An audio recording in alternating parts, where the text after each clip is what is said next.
Il y a de nombreuses raisons, en plus d'être le fils de David, pour lesquelles le Messie est appelé David. Le roi David de l'Ancien Testament était un homme selon le cœur de Dieu. Acte 13, 22. Il était un roi improbable, choisi par Dieu. Et l'Esprit de Dieu était sur lui.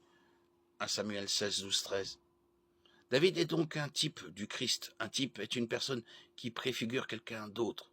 Un autre exemple de type est Élie, dont le ministère préfigurait celui de Jean-Baptiste, au point que Malachie appelait Jean Élie. Malachie 4, 5, Luc 1, 17, Marc 9, 11, 13. David sera ressuscité au début du millénaire comme tous les autres saints de l'Ancien Testament. Et David sera l'un de ceux qui régneront avec Jésus dans son royaume. Daniel 7, 27. Cependant, tous les croyants gouverneront les nations. Apocalypse 2, 26, 27. Et jugeront le monde. 1 Corinthiens 6, 2.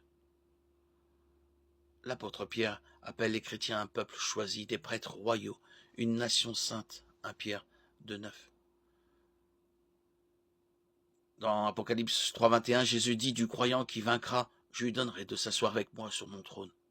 En un sens, les chrétiens partageront donc l'autorité avec le Christ. Éphésiens 2, 6.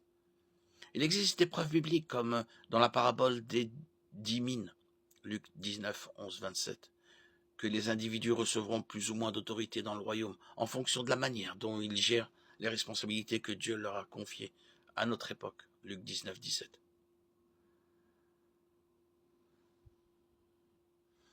Jésus est le roi des rois, Apocalypse 19, 16. Sur le plan humain, Jésus est issu de la dynastie davidique, mais en puissance, en gloire, en justice et à tous les autres égards.